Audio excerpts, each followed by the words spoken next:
Good evening, everyone, and welcome to the Wanamingo Pine Island 2022 Goodhue County Sheriff Candidate Forum. My name is Mitch Mossman, a Community and Business Development Specialist for Community and Economic Development Associates, and I'll be the moderator this evening. Right now, we will have an introduction from the Pine Island Mayor Freeze and Wanamingo's Mayor Holmes.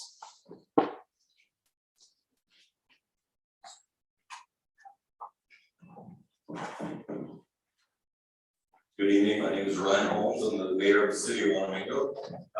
And I'd also like to welcome you this evening to the Goodhue County Sheriff's Candidate Forum. So thankful for you guys coming tonight, being willing to engage with us in the questions and hearing the answers that you have for these questions. I've been the mayor of the city of Wanamingo for 10 years and on the council for over 16. And we've always contracted with Goodhue County Sheriff's Department as long as I've been on there.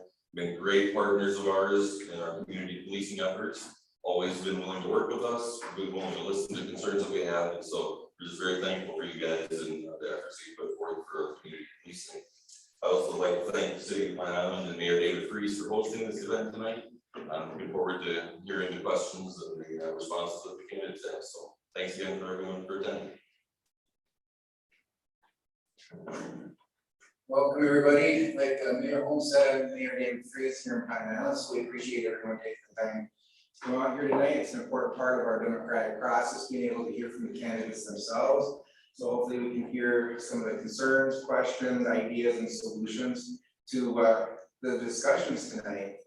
Pine Island has been contracting with the Goodhue County Sheriff's Office for over 40 years now, so we have a vested interest in the future of the Sheriff's Office, and also being able to have that partnership, which we really value. So again, I appreciate everyone being able to be here tonight.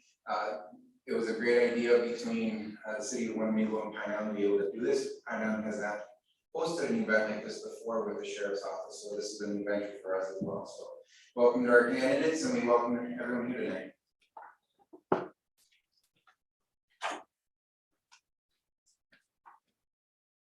Thank you, Mayor Freeze and Mayor Holmes, and welcome to our candidates here, Marty Kelly and Josh Hanson. We will begin by asking a series of predetermined questions to the candidates. Each candidate will be given 3 minutes to answer, after which we will open the forum to any public question if time remains. As of now, we will have a coin flip to determine who goes first. And Marty will be heads on the coin here. And it is heads, so Marty will go first. So each candidate gets 3 minutes to introduce yourselves. Thank you. And yes, Mayor, it was a great idea to have this forum.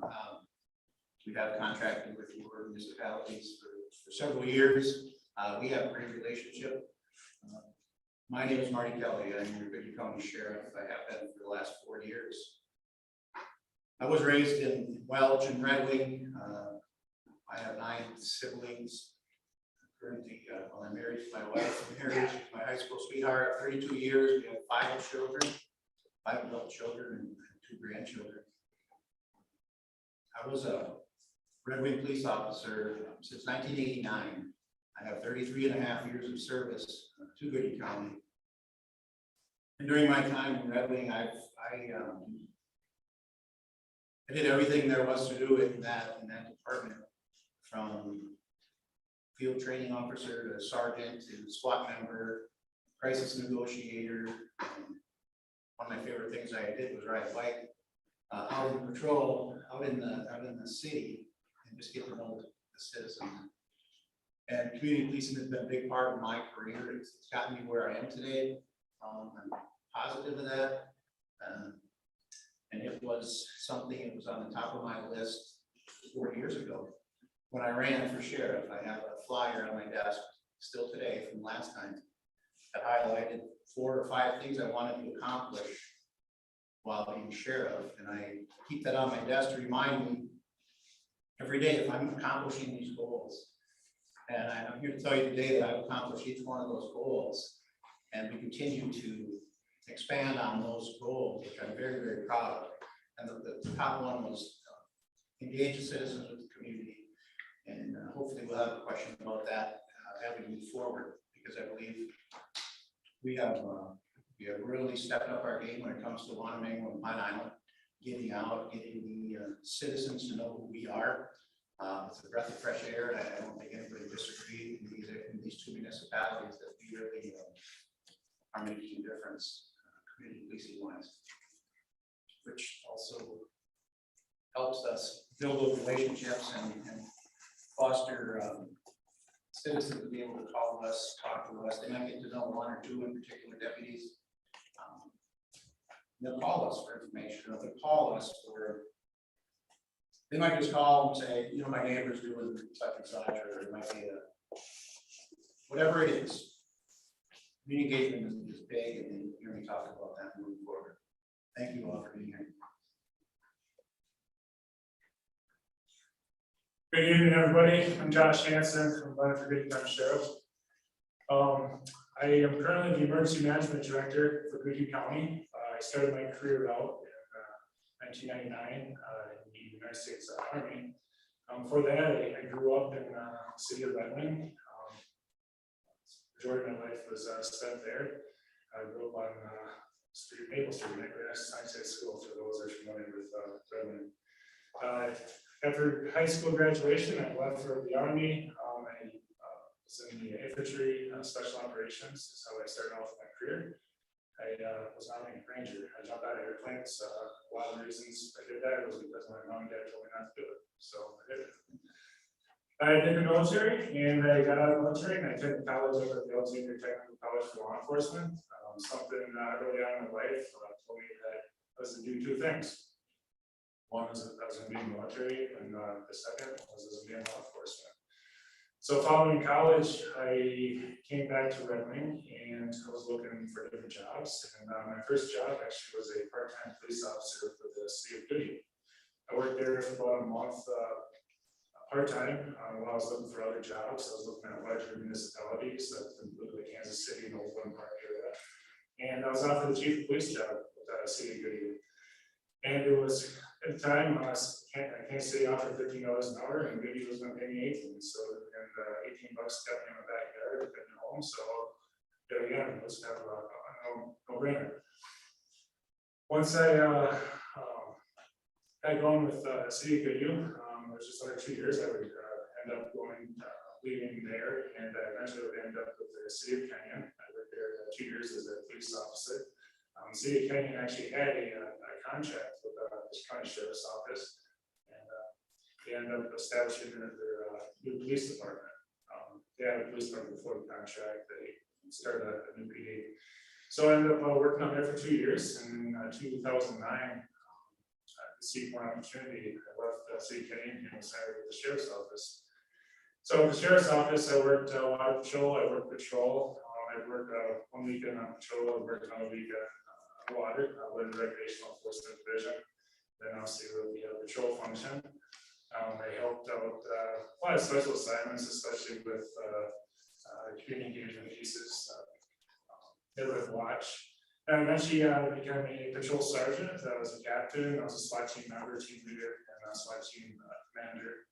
And I was a patrol captain in charge of the patrol division. And currently now in the emergency management director. And just in the last several years, I've seen a need for change, both internally and externally, pertaining to law enforcement here in Goodhue County and just nationwide. And for those reasons, I decided to make a decision for Goodhue County Sheriff. Thank you. Thank you, candidates. And this first question will go to Josh and then Marty. What do you see as the top 1 or 2 law enforcement priorities in our county? How do you plan to address these priorities? I look at this externally right now. I believe the sheriff is going to agree with me on this. Mental health and drugs. Mental health, drugs, sometimes they're related, other times not. We got to look at each of those very carefully, but either way, they are both top priorities. I'll start with the drugs aspect. We have record amounts of methamphetamine coming into the state of Minnesota, and I would say Goodhue County. It was around 2005, 2006, when I was working in the city of Goodhue. We were still doing public education on just what is methamphetamine. Now it's to the point, if we're looking at pounds, if not carloads of methamphetamine, weapons, and all the other pieces that go with that, which generally are not good. With that, now we're seeing the opioid crisis. Last year, 12-month period ending about mid-year last year, over 100,000 Americans were killed due to overdoses. That's alarming, and that does impact us here in Goodhue County. We have seen fatalities due to overdoses here. Mental health, it's an ongoing crisis. It's put special challenges on law enforcement here. Number one is how do our men and women out in the field successfully respond to somebody, let's say, with schizophrenia running down the street in the middle of the night with a machete, and how do we safely resolve that and ensure life-saving objectives are met on that. So it's a challenge with legislation and just expectations of the public, and we're just our life-saving mission that creates a lot of challenges for law enforcement. Thank you, Josh. And Marty? Just as Josh said, I do agree. Those are the top two issues in our colony right now. And I'm going to tell you what we've done in the last 4 years to mitigate some of those, to ease some of the stress on our people. I'll start with mental health. Mental health is twofold. It's mental health for our staff. It's mental health for us, our staff, to be able to help people in crisis out in the community. Josh, you're going to appreciate this. Crisis intervention training. We didn't have very many people trained when I got here. We now have 13, and my goal is, and when I say people, I mean patrol deputies that are actually responding to the mental health crisis out there. We have 13 now, just short of half of our patrol. And my goal is to have everyone trained in that within the next 2 or 3 years. It is a 40-hour class, but it's very important. So that's the how we are responding to mental health.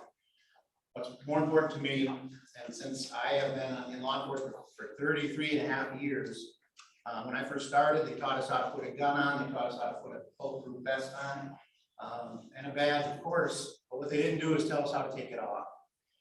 And that was the sad thing, but that was what was happening in the late 80s. We were supposed to be strong men and women and take these things home and not talk to anybody about them. Well, I can tell you, I'm not the same person I was 34 years ago, certainly. But what I want to do is when I hire somebody at 20, 22 years old, to tell them it's okay to talk to somebody. It's okay to not be okay.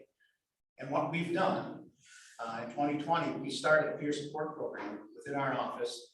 We sent people to training. Actually, we sent volunteer staff to our training who actually wanted to help other staff.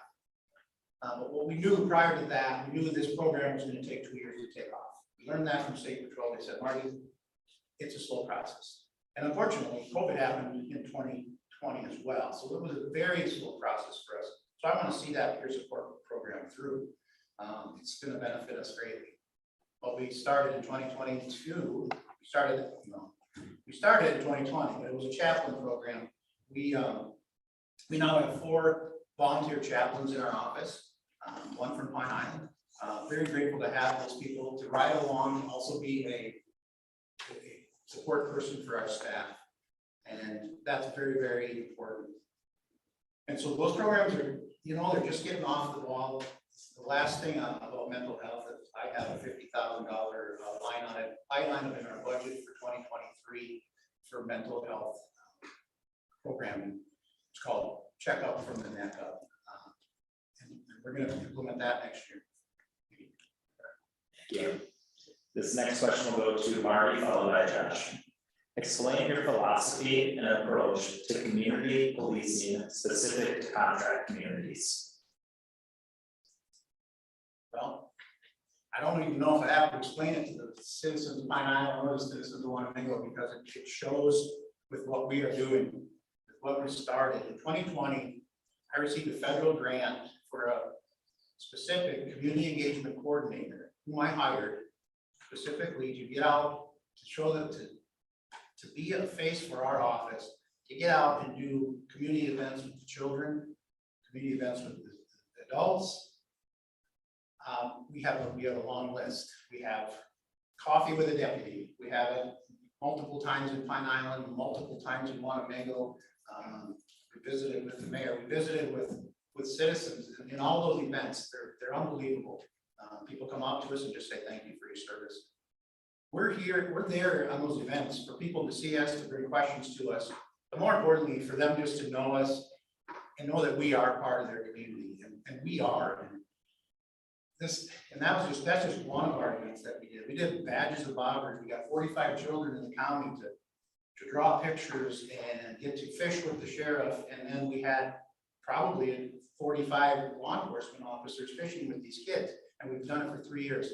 It's a great event, and it's just building those relationships.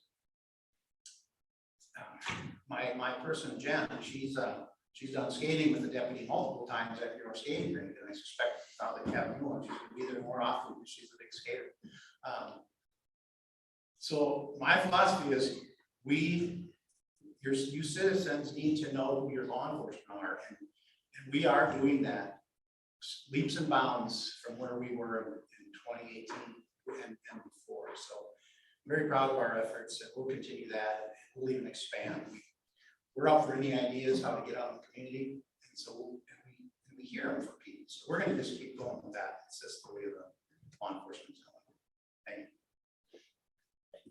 Thank you, Marty, and Josh. Well, I do agree with the sheriff that the community engagement piece has been positive, and I do give the sheriff credit for that particular piece. I do believe that it does fall short of some areas, and I think it's too narrow scope. When I envision community policing, I envision bringing in a whole community, and sometimes the current methods of communication, such as Facebook, for example, everyone gets certain demographics. Coffee with a deputy, one gets certain demographics. We have to expand it out, and I look at it as we need to bring all of our deputies to get engaged and deep in the community and start talking to the community members. That's business owners, that's our fire, and that's even Maxwell. We do some of that.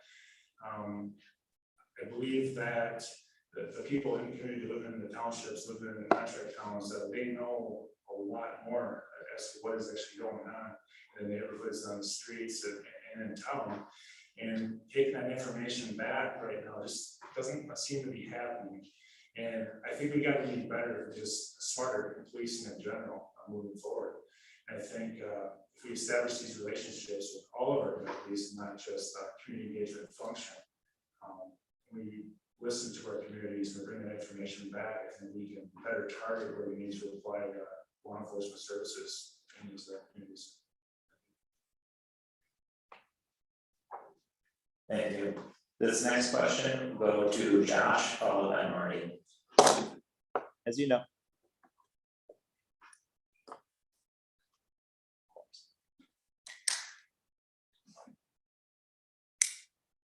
Interesting.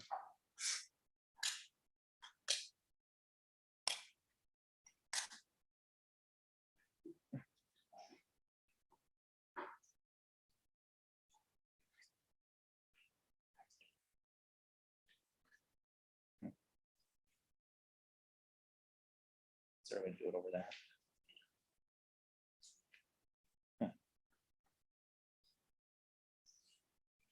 Lost it all together.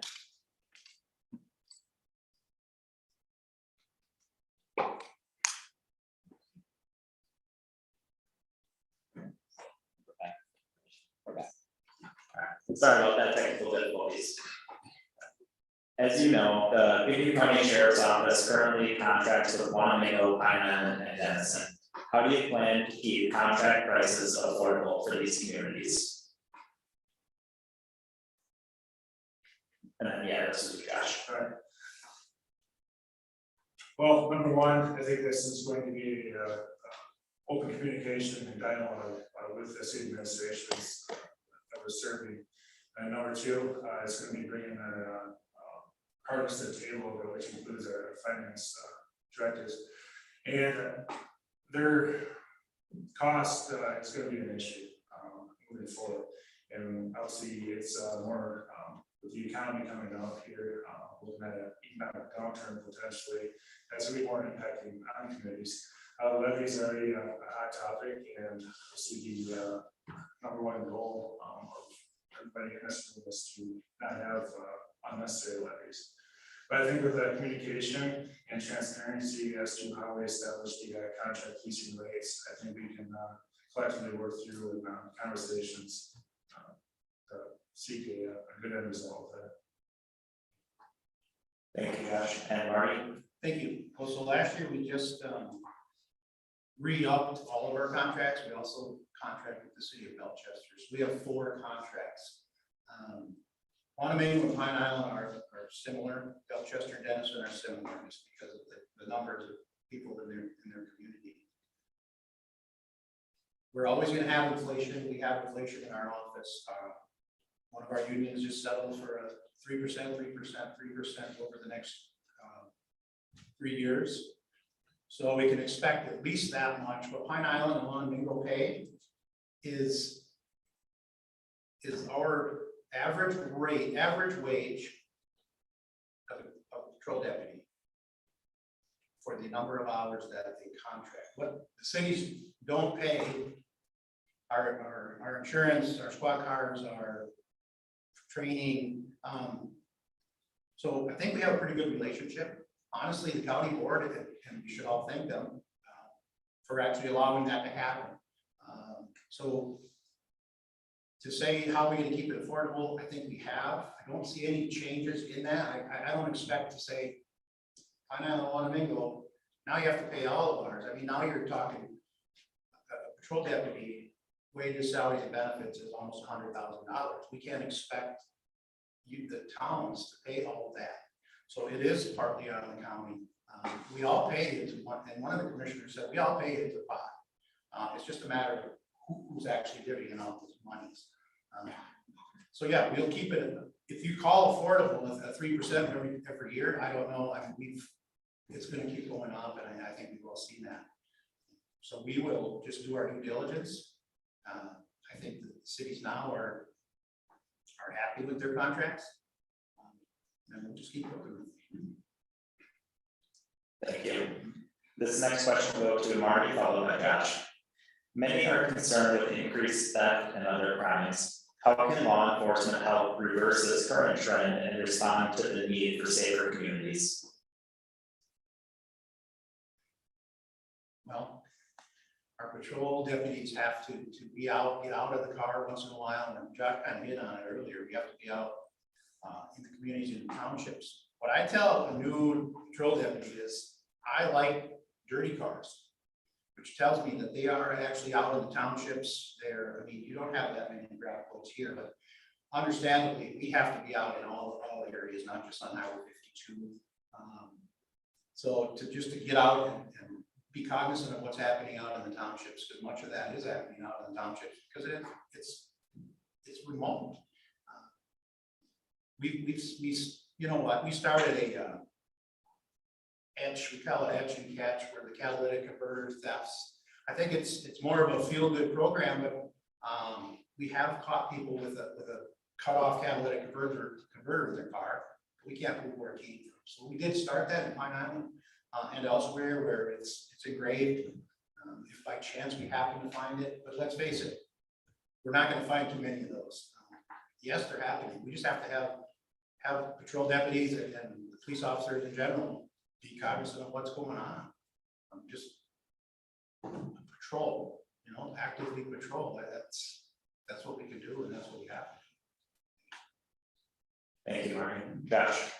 I like this from a couple of different perspectives. Number one, I would agree with the sheriff that there's an enforcement or patrol function that will help with this. Our patrol deputies need to be encouraged to go out and proactively do law enforcement things, do conflicts. But before they can do that, they need to trust their leadership and their administration again. I also look at this from another perspective.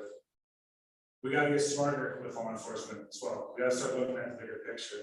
We need to incorporate more of an investigative effort with this. we know that with the flow of drugs, we also see the other crimes. It's just simple science. With that, we also see the catalytic converters. And we need to do a little bit more information intelligence and investigative-based policing to help this out. So I think in short, this encouragement and trust and leadership and just smarter policing will help us along to accomplish that. Thank you. This next question will go to Josh, followed by Marty. What are the factors impacting staffing in the sheriff's department? There's a couple of factors. Number one, it's just a bad time to be a cop. It's been about 3 years, and it's going to be challenging to maintain people moving forward. Number two, from what I'm told, and from my perspective again, it's a leadership issue, and we've already lost people due to leadership issues. And I think that's again, just like we're talking about the enforcement aspect. I think once people trust leadership again and administration, I think they will not only start being more productive on the road, but I think that's going to also help with their retention. The other factors that are out there is simply if you go north or south of Goodhue County, a very short drive distance, there's upwards $10, $15 more an hour in wages for law enforcement. So we have to really look at the retention aspect of our people here, and we need to make this a environment where they want to stay, and this will also lead into a lot of the recruiting piece as well. Thank you, Josh. Marty,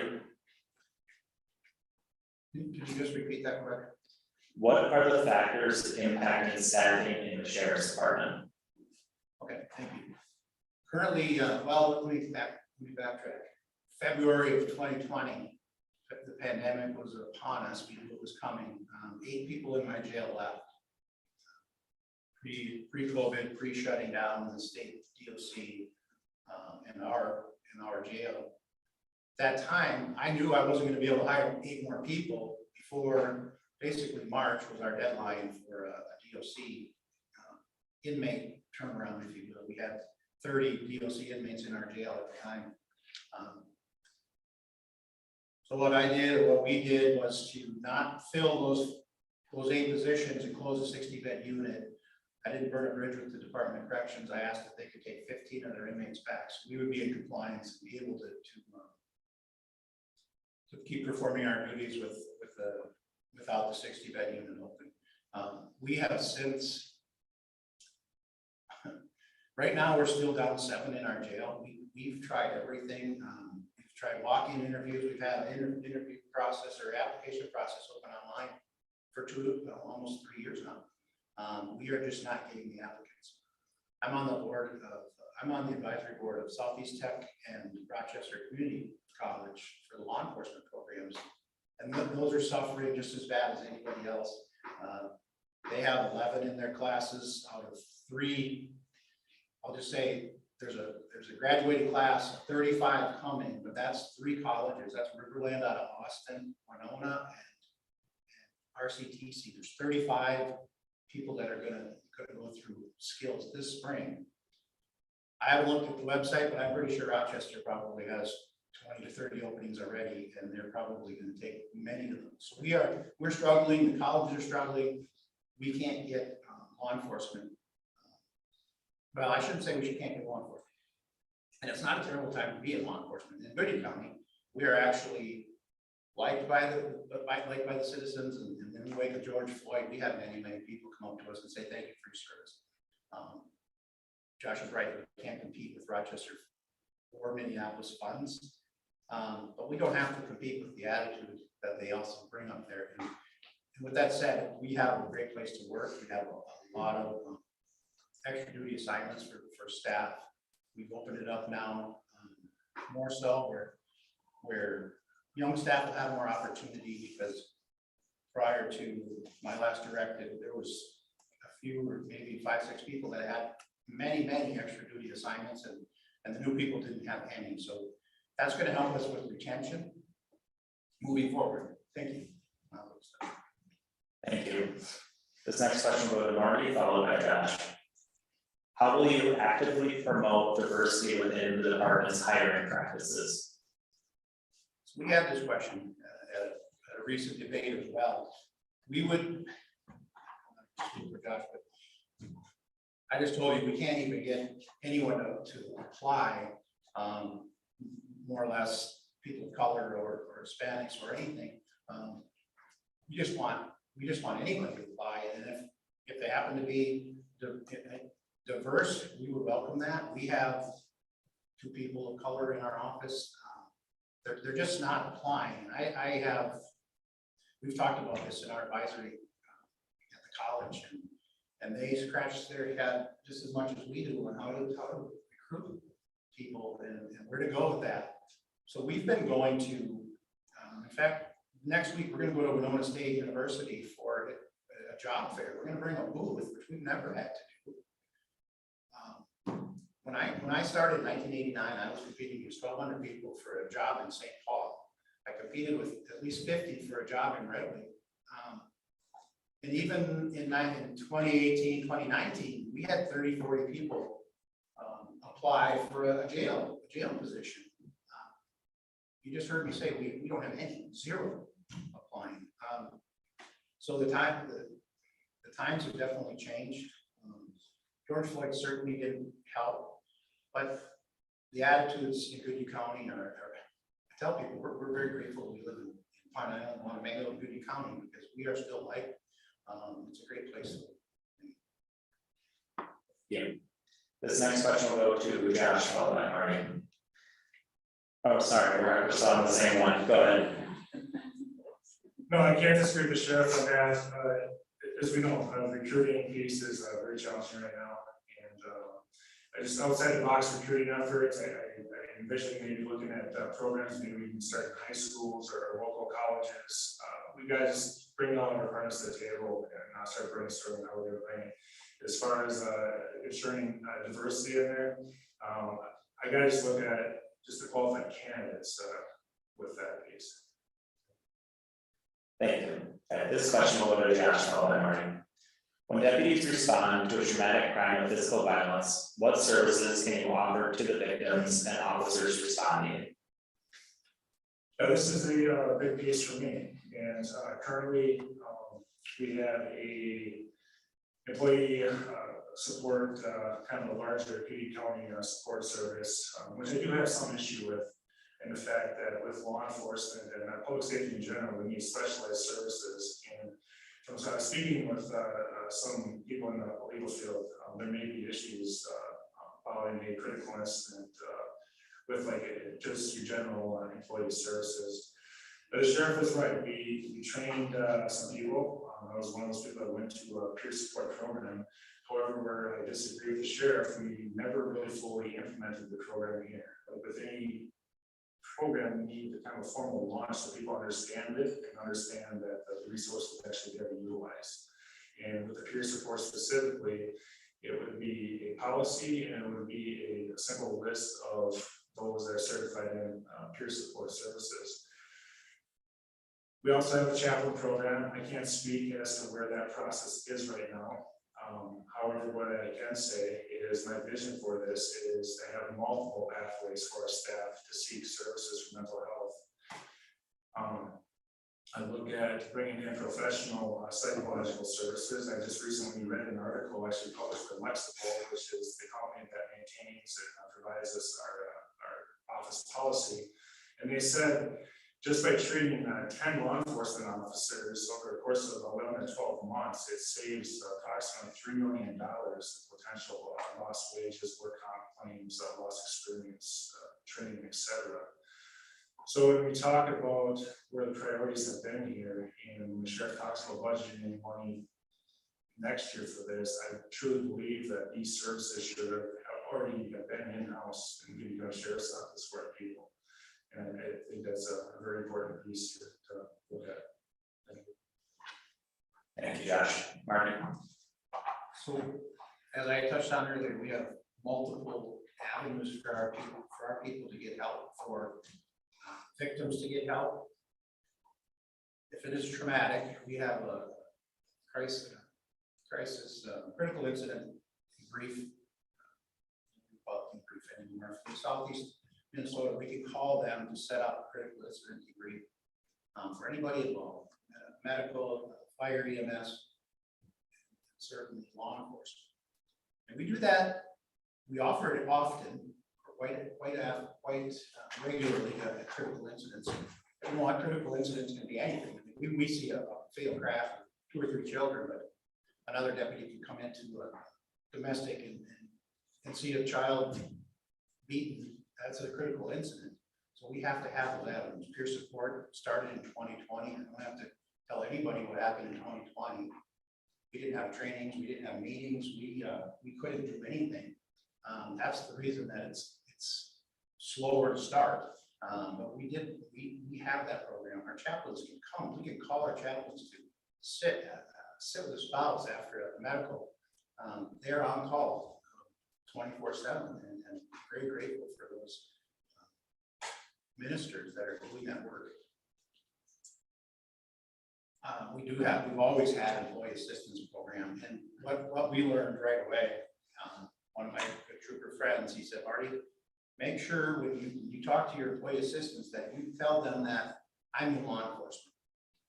Because prior to that, like Josh alluded to, they would call up and say, I'm really struggling with whatever I'm struggling with.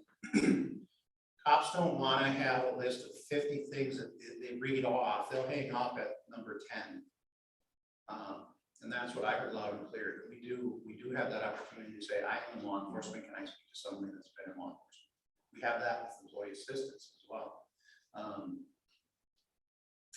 The new part that we're going to bring in is check up from the neck up, and that's going to be a program of total volunteer, confidential, out of our office kind of situation where our deputy can sign up for an appointment with therapists, psychologists, whatever it may be, just to talk about whatever they want to talk about, build that relationship. So we have many opportunities now that we didn't have before. Thank you, Marty. This next question will go to Marty, followed by Josh. How do the department's training practices prepare deputies to engage the community and make the community safer? Training practices to engage the community. There really isn't, you can't teach somebody how to be personable to a citizen, how to go up and start a conversation. That has to actually come naturally. There's no classes to say, okay, here's what you got to do to go out and go talk to that kid on the street. It's got to come from within. It's got to come from your heart, and that's where I've come. I'm passionate about this job, and I think people can see that. So to just train on community engagement, that you would have dawns from every patrol deputy there was. To make the community safe, of course, we train very well in our office.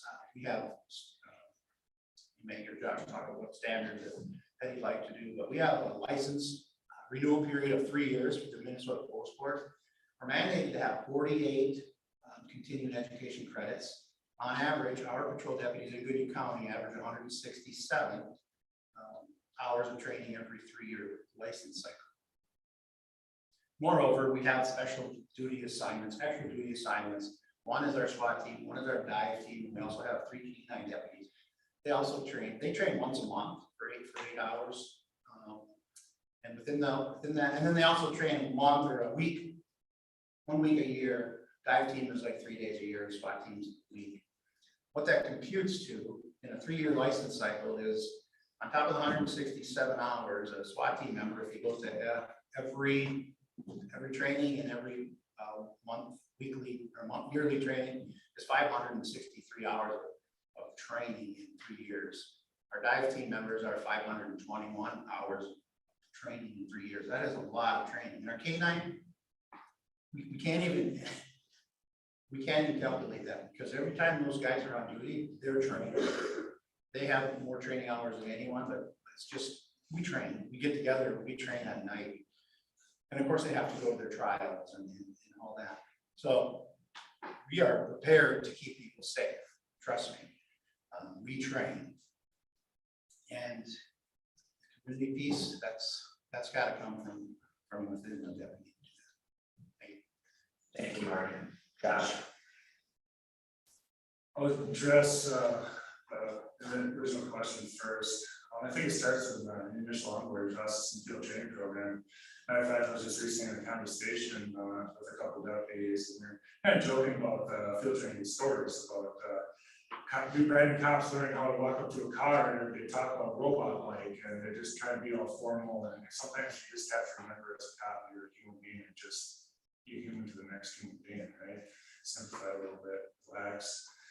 So I think that mentorship and just with experience, I think is a starting point, and experience that's field training program is a good spot to start that. Crisis intervention training, though it's meant and intended for a mental health response, it also kind of sets apart for just having empathy and just conversing with people in their worst times. And there's no question about it, in law enforcement, we don't show up to the good times. So it doesn't necessarily, that training applies to more than just the person in crisis on the street. It might just show up to someone that may just had a car broken into or any victim of crime. So that's really the importance of the quality field training process, and some of these other trainings comes in because they're not, they apply to a lot more than just one thing. I would disagree with some of what the sheriff was saying, and I have to say, the training aspect here in general, the last 3 years, we had 3 hours of use of force training, right? Just recently, last month, we bumped that up to, I'll say 9 hours now. We had an less 6 hour block. Well, that's the problem. That's problematic, and here's why. That use of force training that I'm speaking about, that we only had, I'll say 9 hours now, is the training that we utilize to mitigate the risk for all of our high risk, high consequence, low frequency events. Those are the incidents where people get hurt, they get killed, and those are the incidents where our lawsuits and our highest liabilities come from. When the sheriff talks about the hours with their specialty teams and assignments, well, we need those extra hours for those people, because when everything else has failed on the road, those are the people that are going in to make it a safe day again. And that increases the risk through the roof on those. So we have to really be careful about what we're talking about with the training piece. And I would also like to see where the lines are, because online training and training that isn't scenario based, that it isn't testing a dynamic working environment, the decision-making process isn't effective for what our men and women are dealing with on the streets. Thank you. Thank you, Josh. We appreciate our predetermined questions. We do have a couple that were submitted prior to tonight, and then we will open it up to anybody in the room who has questions. So the first one will go to Josh, followed by Marty. What do you believe is the biggest failure or disappointment of the sheriff's department over the last 4 years? And if elected, how will you approach those failures and implement changes over the next 4 years? The reason why I'm here and the reason why I'm running for sheriff is just a general lack of the right priorities and general lack of leadership. And that's not just coming from me, that's coming from the men and women that are serving. And I know the sheriff disagrees with me on that statement, as I would expect. But if you talk to just the men and women that are working here, they don't trust leadership right now.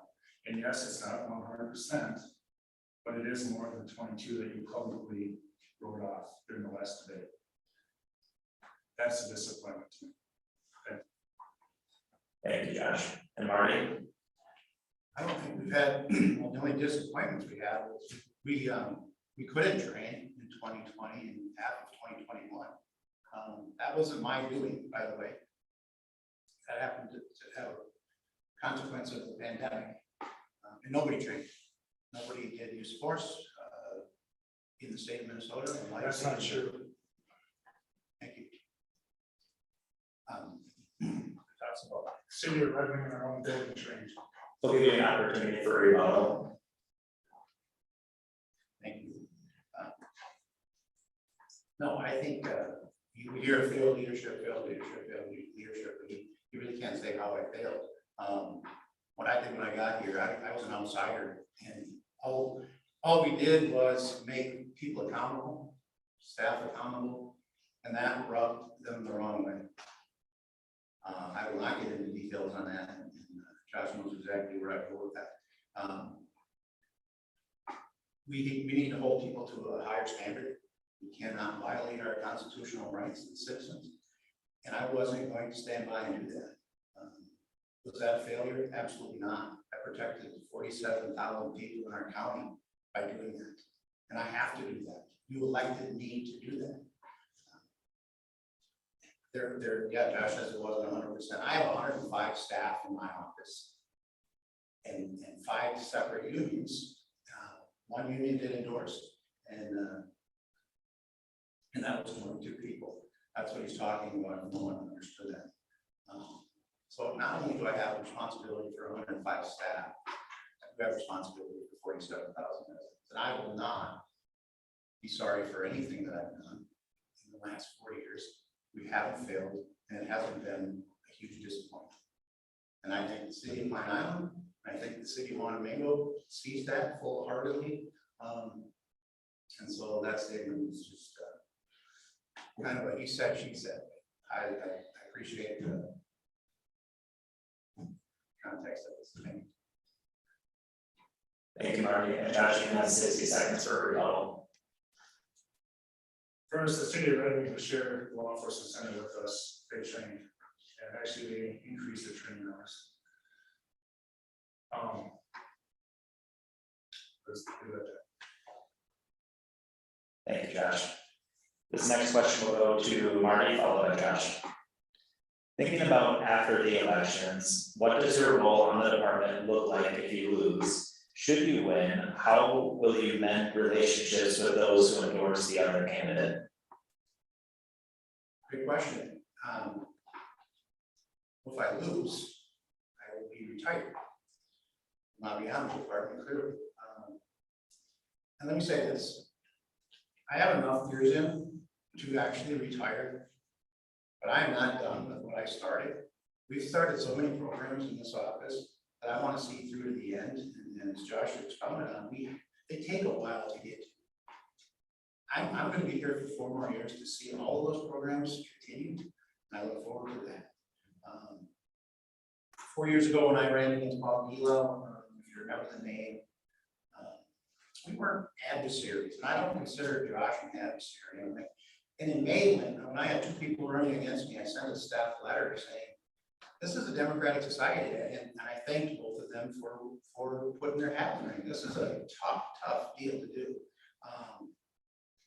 You put yourself out there, but more importantly, you put your family out there. And Josh's family is no different than mine.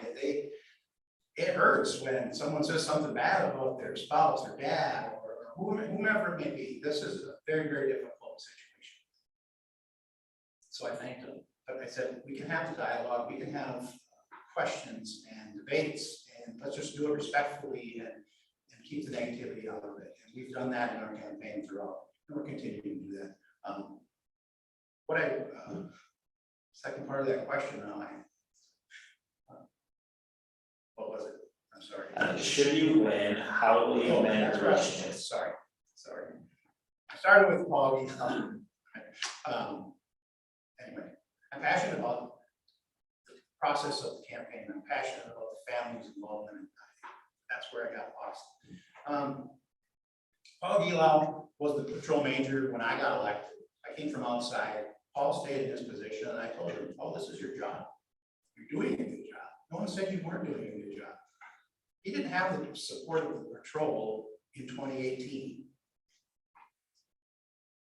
And I don't have the support of the patrol necessarily in 2022 either. But Paul kept his job. We worked great together. He left 6-7 months later because he wanted to retire. And so that's been one of my most proud moments of a campaign, if you will, is actually to have your former opposition support you. I'm getting support now from Paul Goodhue. And that should tell you something about my character and how we will proceed. Thank you. Thank you, Marty. Josh?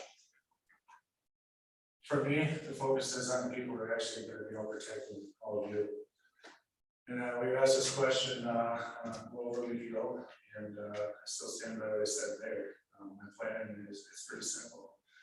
As soon as reasonably possible, we're gonna have an office meeting. I'm gonna stand in front of men and women that serve with that each of you.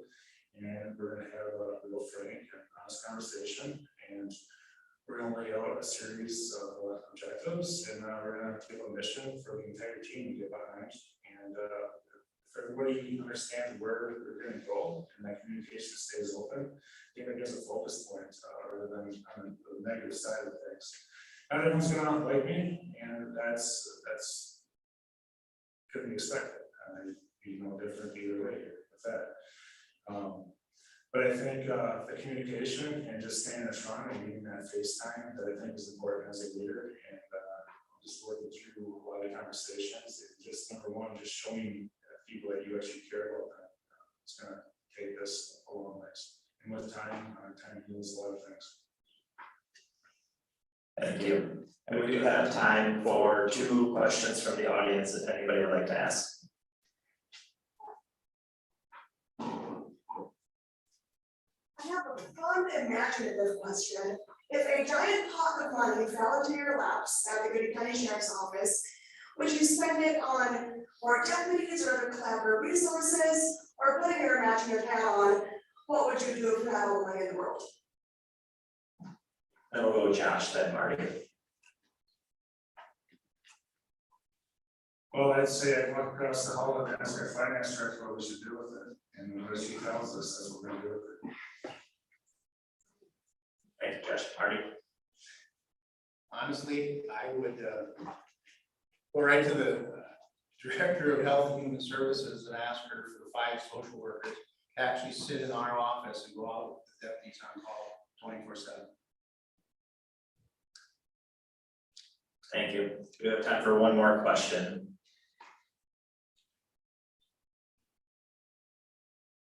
All right, then we'll go to closing statements. Each candidate will have 3 minutes for a closing statement, and we will start with Marty. Thank you. Again, thank you for all the questions and listening and coming out. Beautiful night. We, when I went to college, I went to Mankato State University in 1984. I graduated in 4-year education, and a bachelor's degree. I didn't change my major until my junior year in college, because I didn't know I wanted to be a police officer. Even after I graduated, I wasn't sure. Like I told you earlier, I was competing against 1,200 people in Minneapolis, St. Paul for jobs. Took me a year. I probed grain at Wrigley Grain for $6 an hour in 1989 and 88 to wait for a job to come. Well, I was hired in Wrigley in 1989. What I want people to know is I went in with the expectation, this is a career path. Wasn't sure if I wanted to do it. The first week of field training, me and my partner got called to a medical where a man wasn't breathing. He was down in his garage. We got there before the ambulance, and we did CPR on him for quite some time before the ambulance got there. His spouse was home. I believe his kids were in the house. But he died. And for a kid just out of college, I didn't know how to deal with that. I went home, I cried, I told my parents. Wasn't sure I wanted to be in law enforcement. It was really a struggle for me to actually put that uniform back on.